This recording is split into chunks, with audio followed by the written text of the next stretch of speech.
Okay, here we are, Harmony Pack. We just had a very profound discussion about the big picture versus the sort of I always call it like the mouse's viewpoint versus the eagle's. And we were talking a lot about death and transition.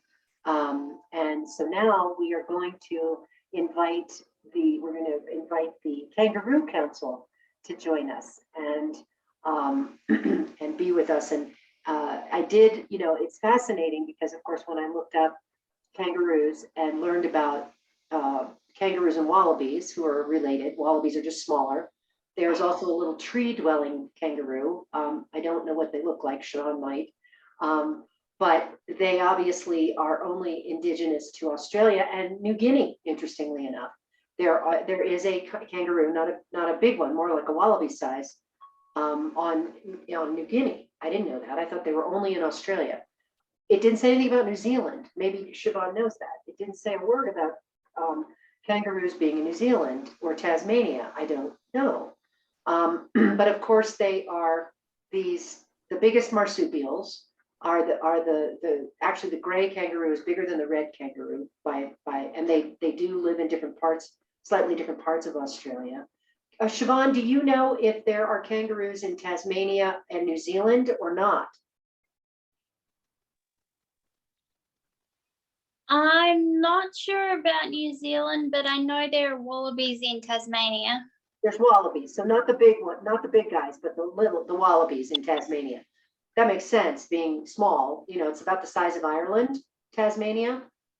So that makes sense. So there's wallabies on Tasmania, but I haven't heard anything about kangaroos in New Zealand. That's going to be a good.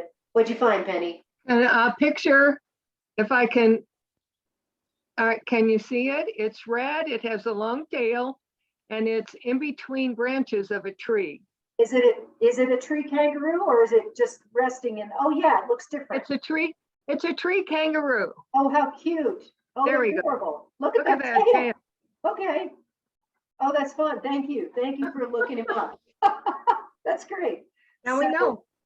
So these are, the way that the kangaroos are in Australia is like our deer, right? They are herbivores, and they are, and they've actually done quite well with human beings because they do better in open areas, plains and meadows. And so when Europeans came and started getting rid of the forests, it actually helped the kangaroo. It didn't, and of course, kangaroos have been critical to the Aboriginal people as a food source for their leather, for their skin, their hair, their organs, everything. They're a very important being as, to the Aboriginal people.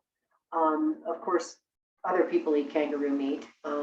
Kangaroo meat does show up in some pet foods because it's, when dogs and cats have mostly dogs have allergies to chicken and beef and pork, one of the alternative proteins is kangaroo, which is probably similar to venison because again, they have a lot they have a similar digestive process.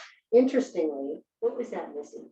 Interestingly, I learned that they have in common with elephants and manatees the ability to kind of grind and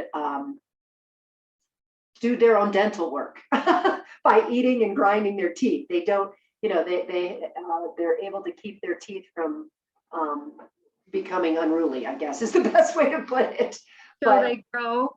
Horses' teeth grow. Yes. So, or do the kangaroo teeth grow? Well, they grow, but unlike horses who can't fix them easily, we do what's called floating their teeth, which means, sanding them down. Yeah, filing them down. That's the word I was looking for, filing. The kangaroos have a way of naturally doing that, as do elephants and manatees.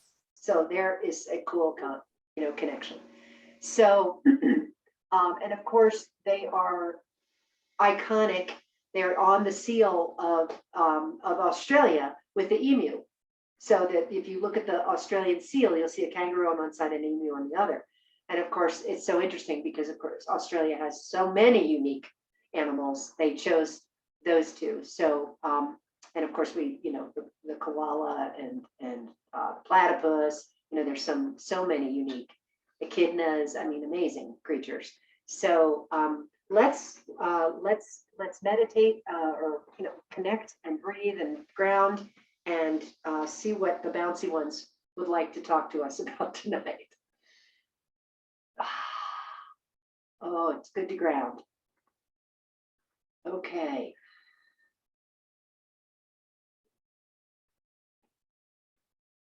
Breathing.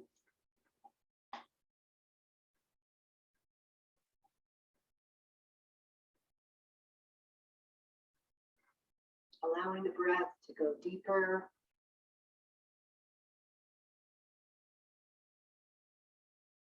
Releasing any tension in your neck and shoulders.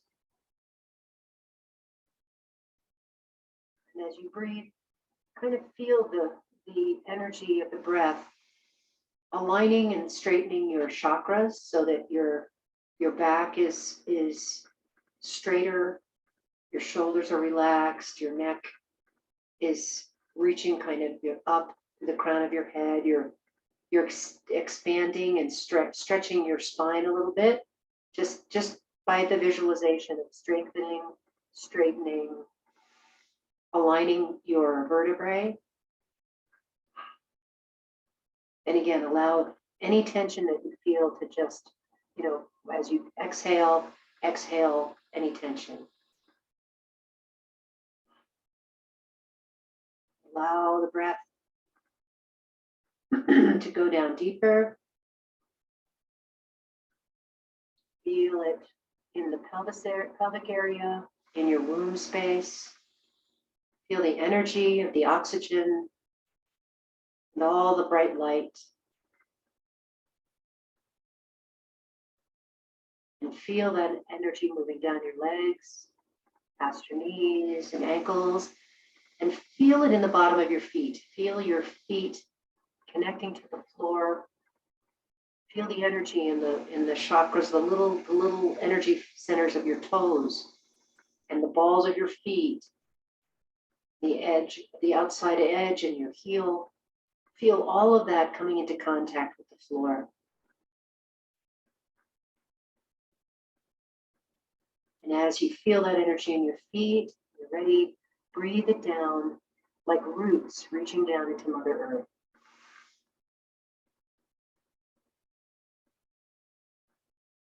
And there she is, rising up to meet us, holding us, cradling us in her energy, where she also holds that basket where all the energy of every being, of every species on Mother Earth has an energetic signature, a representative, if you will, of their species, connecting with us, merging with us in that unity and oneness that we have with all life.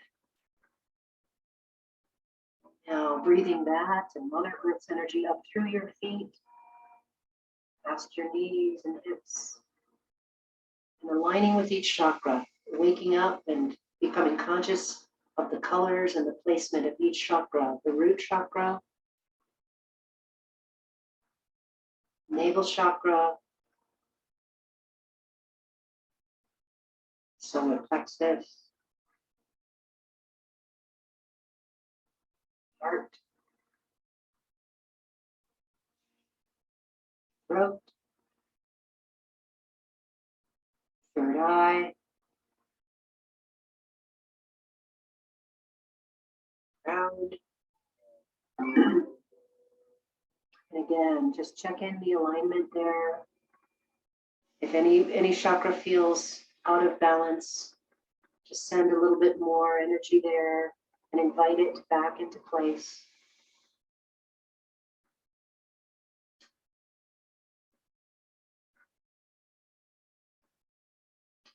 And above our heads, the 8th chakra, with the energy of the halo, this divine light of our higher self, of our soul, that is one with the divine.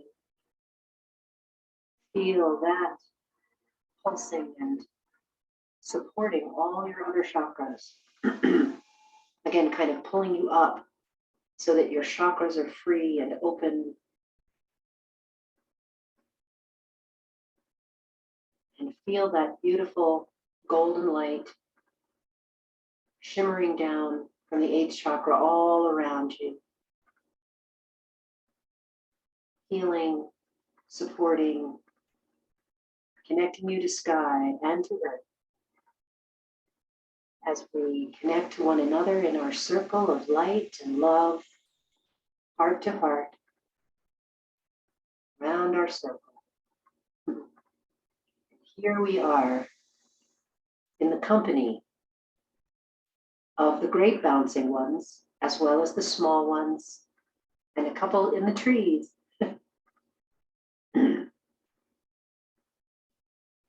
Greetings, family. We are so pleased to be with you tonight. For we are from the land you call down under. We are in a place unique on Mother Earth, a special place, a place that evolved on its own in its own time, with energy so different from the rest of Mother Earth. Why, you might ask, did that happen? What is the purpose of this unique energy that helped form our energies into the physical bodies that you are aware of on this place you call Australia? What was it about this place that allowed the marsupials and others to evolve and remain? For there were other marsupials. In fact, there is one in North America, the possum, but there were others, there were larger ones, but they did not survive in the areas you know as North America, Europe, Africa, Asia, the polar regions, as Mother Earth is in her form at this time. And of course, as you know, there were many different permutations Mother Earth went through. One, of course, is the Ice Age that you are familiar with, and different time periods that lasted millions of years, which is difficult for humans to grasp how long these other time periods were, where there were other beings on the planet, as you know, the dinosaurs, the different mammals, the different marsupials, many of them very large, with the dance of the carnivores, the herbivores, the insectivores, all of these different expressions of divine energy in form. So again, why are we, the marsupials, why are we so successful in this place that you call the down under? There is a different energy here. There is a different kind of vortex. As you know, much of this beautiful island is desert, is very, what you would call barren, although it is not, for it holds very special energy. And this is the energy that the Aboriginal people, the indigenous beings, human beings of Australia, they know this energy. They are connected to it. You are familiar with parts of their reality called the dream time. The dream time is not just a place in sleep that is arrived at. It is a coexistent reality that they can walk between the worlds, if you will. Now, of course, there are other human beings on Mother Earth who have something similar, but it is the Aboriginal people of the land down under, the land of Australia, that keep this energy flowing. It is because of this connection that we exist side by side, that the dream time is truly our time. Of course, you see us in the reality that you are familiar with, but the uniqueness of this land that supports the marsupials and some of the other what you refer to as unusual beings, like the platypus, the echidna, the koala, many of these beings, and of course some of the birds. Many of these beings are held in this place by this alternative reality called the dream time. So what does this mean? What does this mean for us? What does this mean for you and for Mother Earth? It is a very important balance point. Australia, the land down under. It is a very important place. In its uniqueness, it holds patterns for Mother Earth that are different from everywhere else. The land itself is different from anywhere else. And this is how we came to be and how we come to still be in the forms that we are in. So we invite you to tap into this unique expression of life. These expressions of life known as kangaroo. For we are the largest of the land-dwelling marsupials. We are profoundly connected to the grass, to the trees, to the plants. For we are the largest herbivores in this magical land. And as such, we are so much an important part of the recycling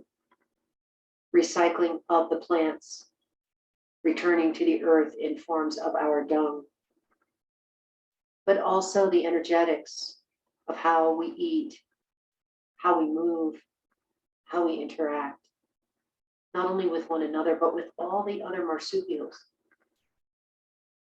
For it is not truly a hierarchy in the way that human beings see it. But because of our size, we have a perspective that is different from our smaller cousins. We have relationships with the earth and with one another, and then, of course, with the smaller marsupials and other animals and beings in this amazing place. But the most important thing to know is that we hold a unique energy here. All of us who are marsupials are anchoring an ancient energy and manifesting it into what you call the today time, the reality that you all are living in. Why is this important for human beings? Because it can connect you to the dream time. We are constant reminders of an alternative reality. You cannot deny our existence. For the human mind, it gets uncomfortable with things that are different. The human mind seeks sameness. It seeks to be in the company of others who like them. This is an interesting part of the human identity, where there is so much diversity and beauty in diversity on Mother Earth. Humans seek sameness in one another. They seek comfort from that which is familiar. And of course, this can be beneficial, but it can also be a problem. For when humans see their group as superior or as inferior to another, it creates such a schism. It creates a deep separation. And of course, you are aware of this. You see it in your lives all the time with all the different ways humans see other humans as otherness.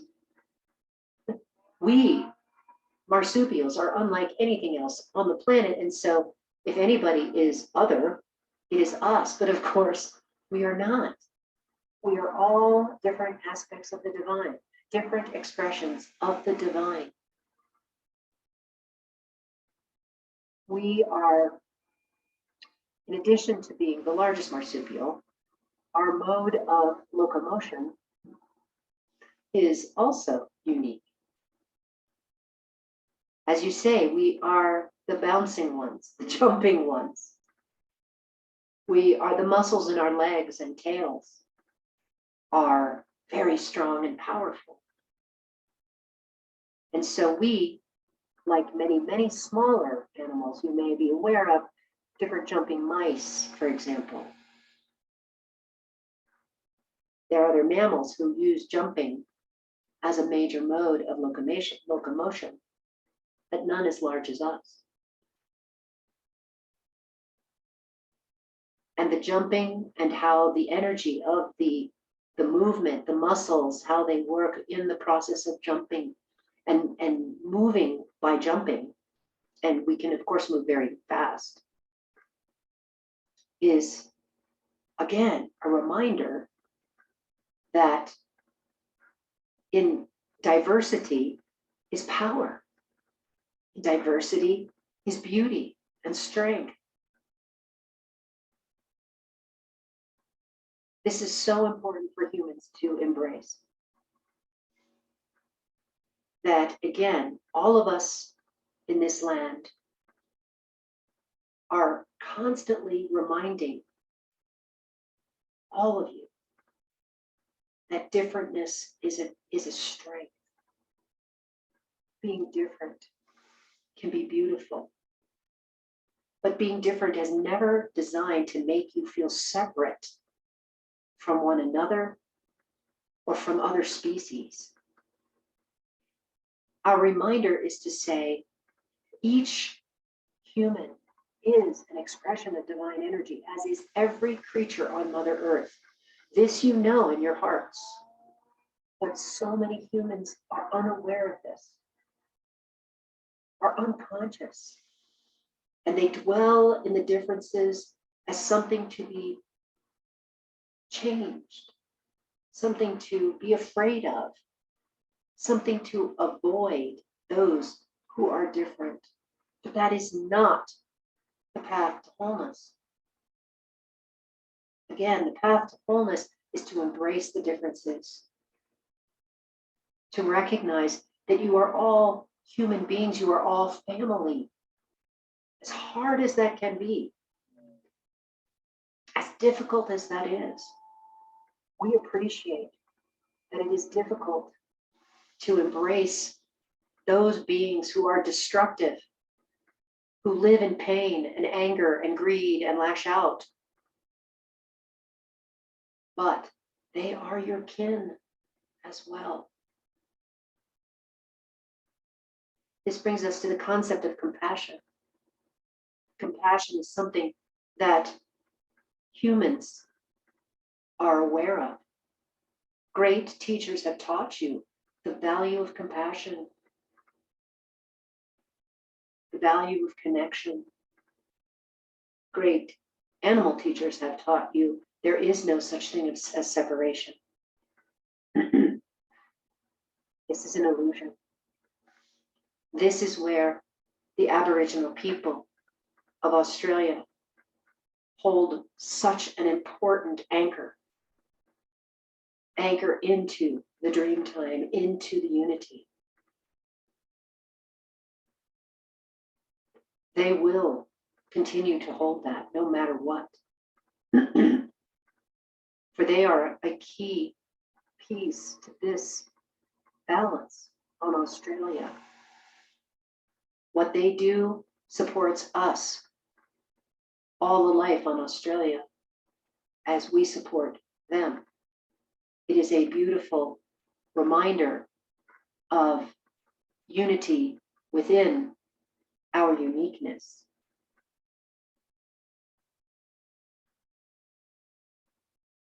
This is what we wish to share with you. Diversity is beautiful, and how important the concept of compassion is for anyone who is different from you, different ideas, different ways of life, different outlooks, different experiences. Humans have a great capacity for love and compassion. And when things are very painful and difficult,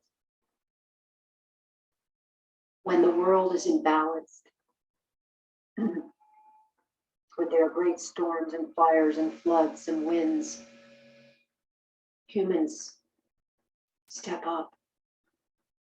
Humans come together in their differences to help other creatures.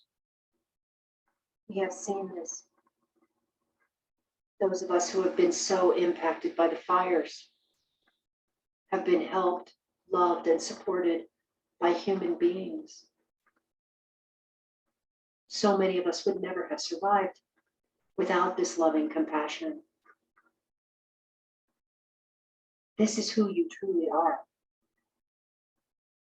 This is why the Aboriginal people hold the dream time in place. Because within the dream time, there is only unity. And as you go into that place of loving compassion for other beings, so different from you, how different is the koala from a human being? Hard to find something as different, but you find love and compassion for those who suffer. This is your beautiful, beautiful hearts coming into play. What if you saw other humans in pain as a sweet koala in need? What would that be like for you? To visualize a human being who seems so troubled in pain and suffering, hatred, anger, lashing out and causing harm. What if you saw them? It's a gentle, sweet, little baby koala who needs love and nurturing. We invite you to think on this. You could use any other small being that makes your heart sing. Anyone that is vulnerable, that is appreciative of your help and support. Your own beloved companion animals are a great example of how you channel your compassion and love for others. This is where humans must come to with one another. Those beings who are in so much fear, destruction, judgment, pain, suffering, anger, they are suffering. They are just like a koala who has been burned and lost his forest, lost everything he knows and loves and depends upon.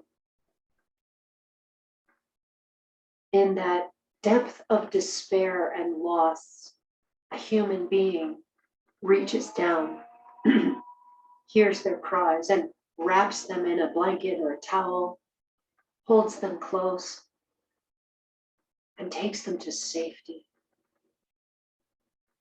where there's more love, compassion available for them. Sometimes we understand with other humans this is not available physically because that human being cannot physically receive that type of nurturing love, compassion in the physical. We understand that. So how can you do it energetically? How can you visualize this person as a sweet, vulnerable animal? Or you can add this to your meditation, to your prayers. See these beings in pain, these beings who have caused so much pain in others. See them as the vulnerable, really terrified being who has lost everything, and comfort them with love. Just comfort them with love. Their personality may never be able to recognize or appreciate what you are doing, but their soul will. Pushing them into greater separation is not the key, for it causes them to be in more pain, more reaction. You do not have to love the personality to nurture and nourish and comfort the soul. This is a challenge, but it isn't so difficult. We hold the reminder of uniqueness and differentness and sameness, oneness. Embrace this in those who are so difficult. And again, see their soul as this suffering little koala in need of love and compassion. Try this. See what you feel. How does this affect your heart and your being? How does this affect your soul? You will feel something different. You will know that is different as perhaps nasty, terrible this person's personality is. Underneath it all is the soul longing to be loved, longing to be held.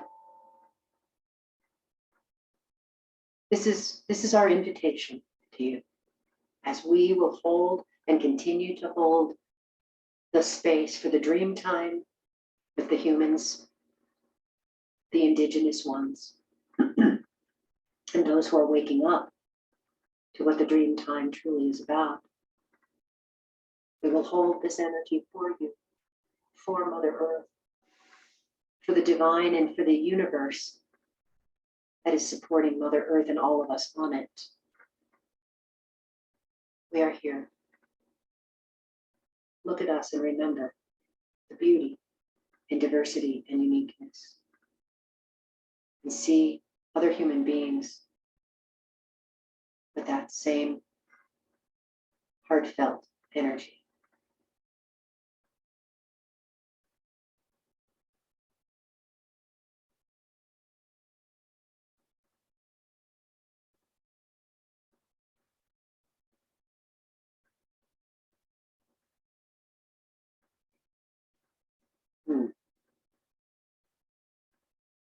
Wow.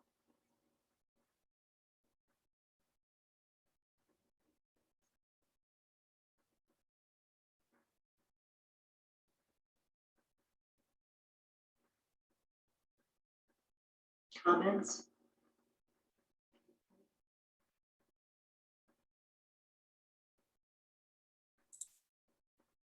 Well, I think it's always a good message to be reminded about the uniqueness of everyone and how everyone holds the divine inside, no matter what the outer appearance looks like. It's just that this message needs to be heard by a lot of people. Right.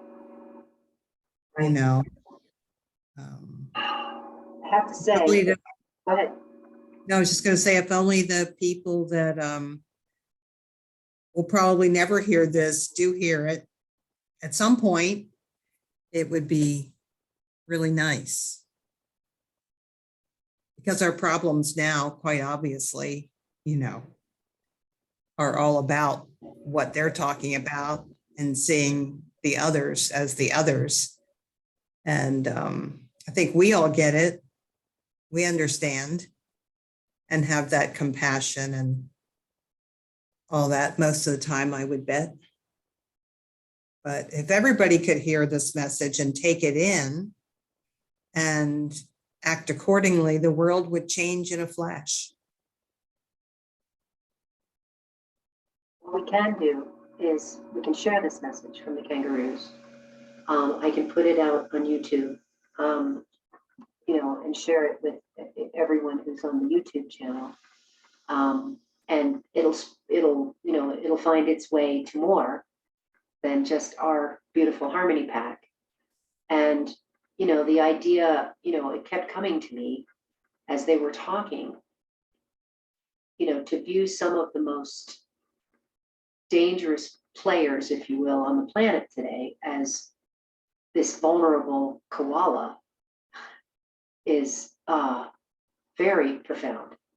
You know, to see their soul when they're doing so much damage and causing so much death and destruction to people, places, systems, you know, that are designed to support and uphold people and animals and the planet. To hold them as their soul as a suffering little koala is deeply profound. Really something else, right?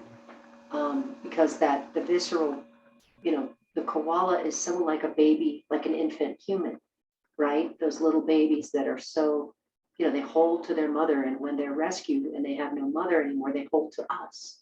They hold to the rescuers, you know, and of course it brings up the rescuers' hearts and brings out the best in them. It's the same with the wallabies and some of the big kangaroos too that were saved from the fire.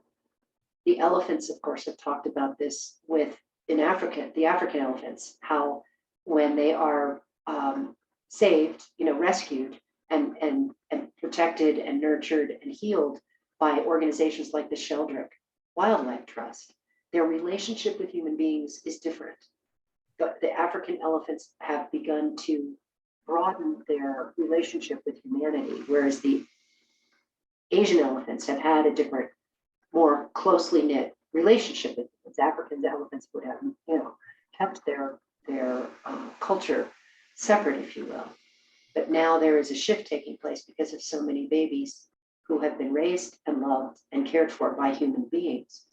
And so, you know, this connection that we have from a place of love and compassion can heal everything. But the big challenge, I think, is to, thank you, honey. If you have to leave, she's got to go. Yeah.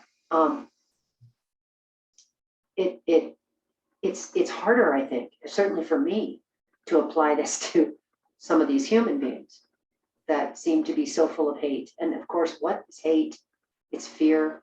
What is fear but pain? Right? I mean, you just keep whittling it away, and all of that, it comes from a deep pain and an insecurity, a feeling of not being safe. And so how do we, again, hold the souls of these beings as if they were tiny, vulnerable creatures, which of course they are. They're just acting the opposite because they're so afraid. So how you know, adding that to a meditation has got to have some far-reaching effects, right? So like you said, Joanne, if more people heard this and were able to work with it, you know, in their meditations and their prayers, as the kangaroos invited us to do, how would that change the world? And those of us who know this have, you know, we're here to do that in different ways. So here's another way, right? We can actually affect the souls of those tortured beings. Wherever we find them, whether it's in a news story about someone who's done something horrible, or, you know, what's going on the world stage, poachers, trophy hunters. I mean, you know, there's a whole bunch of humans who are in deep trouble and disconnection and cause suffering. How do we do that? How do we bring them into our hearts and hold them like a little vulnerable koala? I love that. I think that's brilliant. And the other piece of how unique Australia is and why is it like that? Well, they explained that. Who'd have thunk it? How important it is energetically, this whole concept of the dream time that the Aboriginal people and all the animals in Australia are holding for the earth. Wow. Right? So we've just been given an amazing gift of knowledge and more than knowledge, wisdom. Knowledge is learned, wisdom is, you know, again, the big picture. Right. So I feel very honored and blessed to have brought that through tonight. Yeah, I thought it was a beautiful message, and I love the way they talked about being the bridge, to the dream time for us, helping that to be more accessible Exactly. for us. It was really neat. Yeah. See how that works for you in your healing work, Joanne. See what that, how that concept, does it interweave? Is there a way that it combines and blends with your work? Is there some part of that or some way that combines? That would be really interesting to see if see how that comes to you. Yeah. Because Yeah. it felt to me like there was, yes, it was an invitation, but it was also, there was an urgency to it, right? Did you feel that from the kangaroos? Like, this is really important that you guys do this because there's so much suffering and people feeling separate from one another and coming up with all the reasons why they're better than or less than, which is not helping anyone, right? No.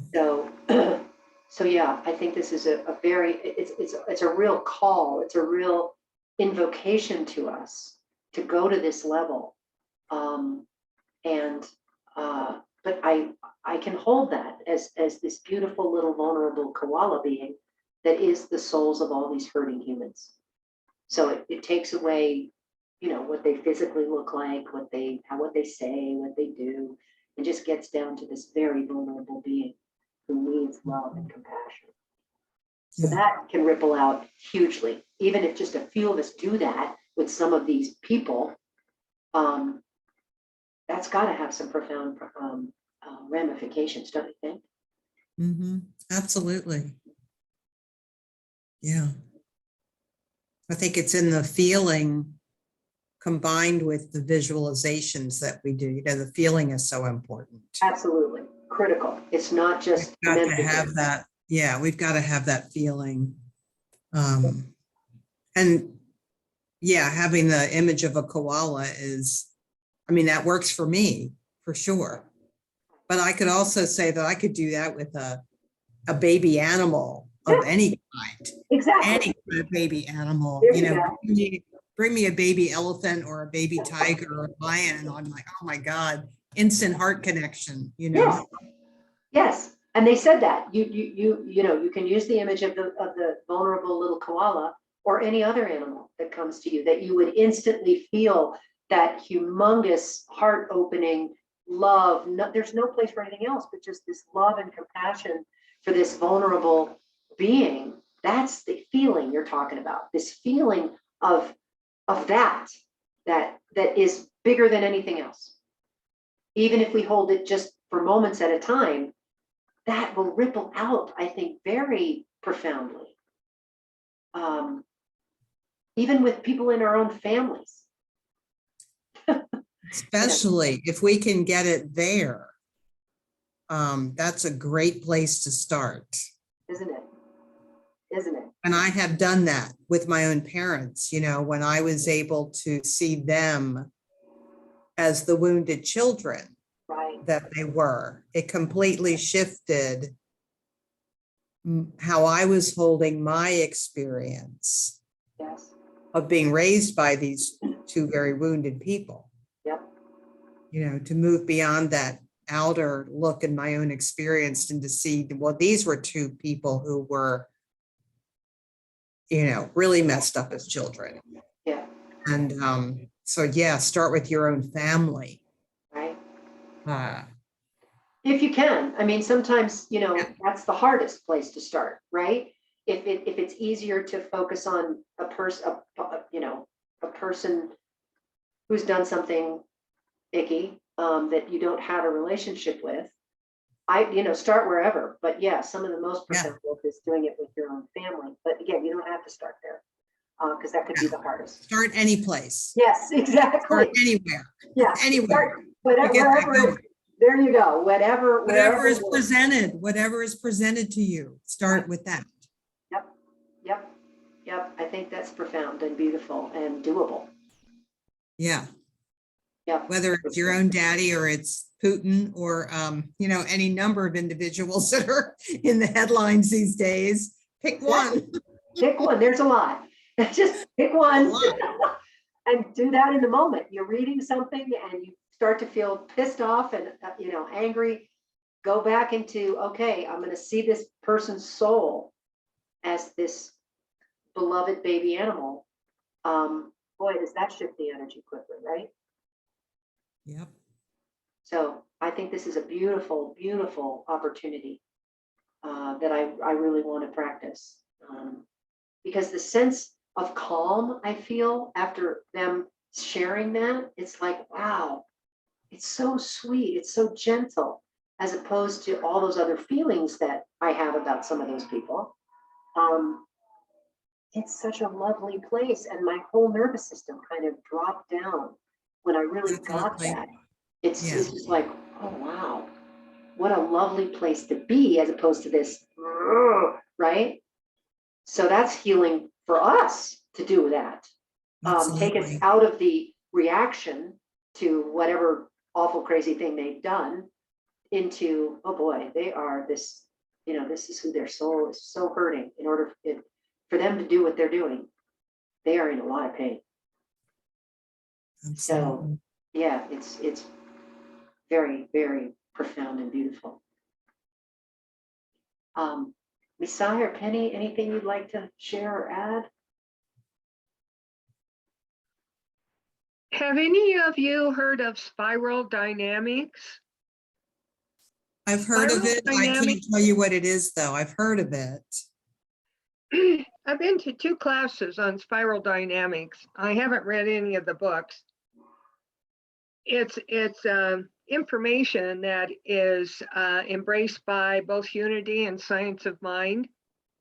And there are instructors doing this. And what it is, there are many types of consciousness on this planet.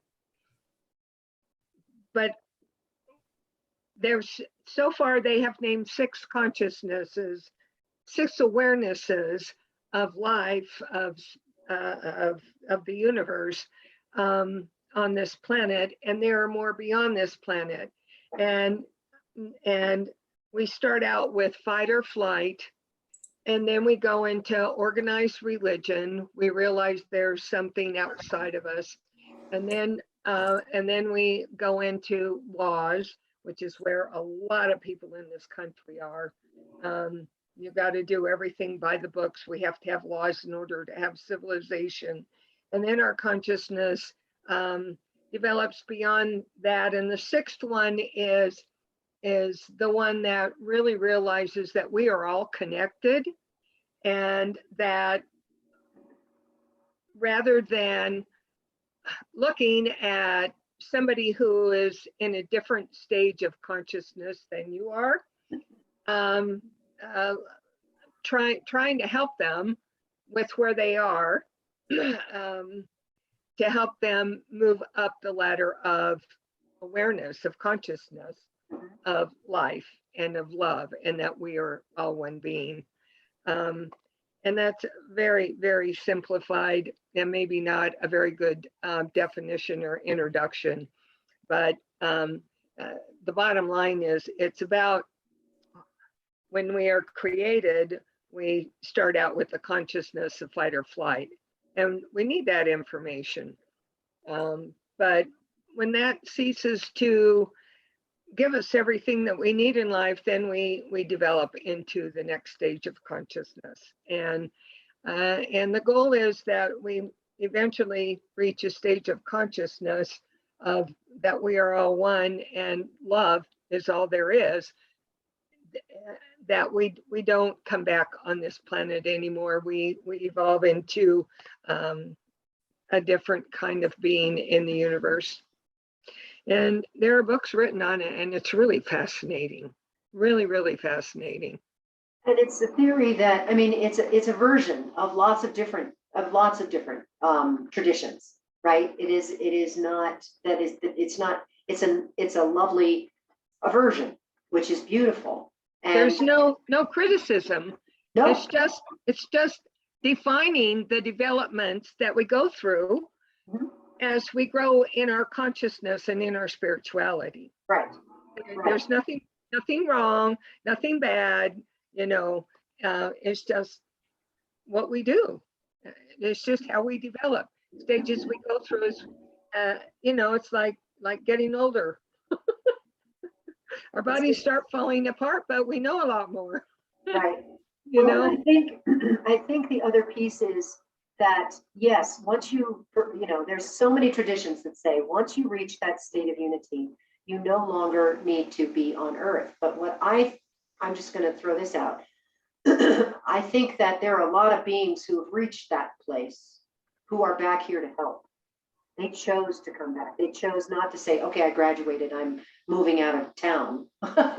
I'm going to come back and help because the planet needs us, needs those of us who are in whatever stage, consciousness, that those of us who are conscious are here to help. And this beautiful, offering from the kangaroos is such a gorgeous way to help those who are in those different levels on the spiral. Like you say, it's not hierarchical, nothing's better or worse, it's just Right. where they are.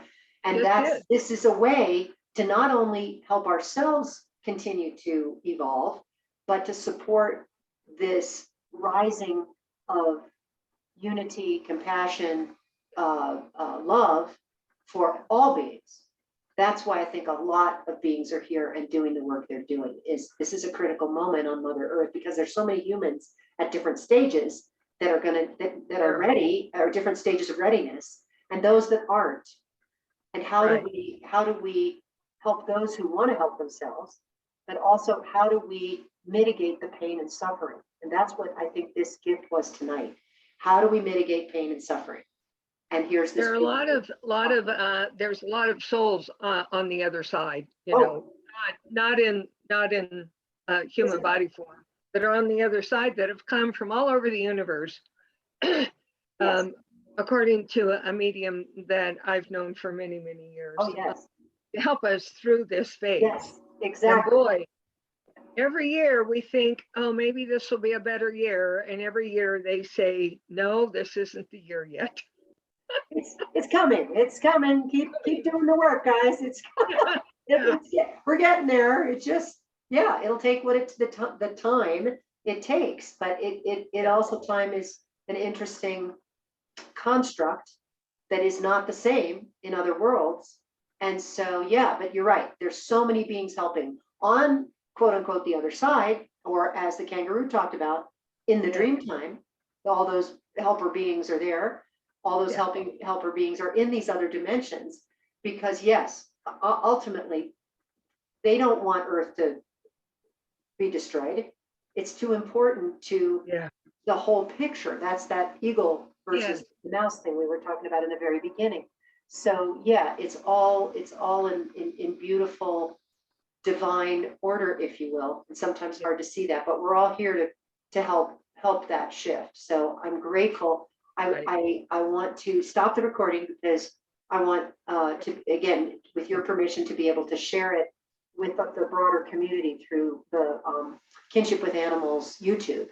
So I'm grateful for anyone who's listened, who's embraced this gift from the kangaroos and from all the beings in the land down under in Australia, human and non-human, who are holding this very special energy for the planet. So we'll stop there. And again, I thank you. This is our Harmony Pack. And we are, so grateful to be together and invite others who are like-hearted to join us at any time. So the Harmony Pack at www.myharmonypack.com. So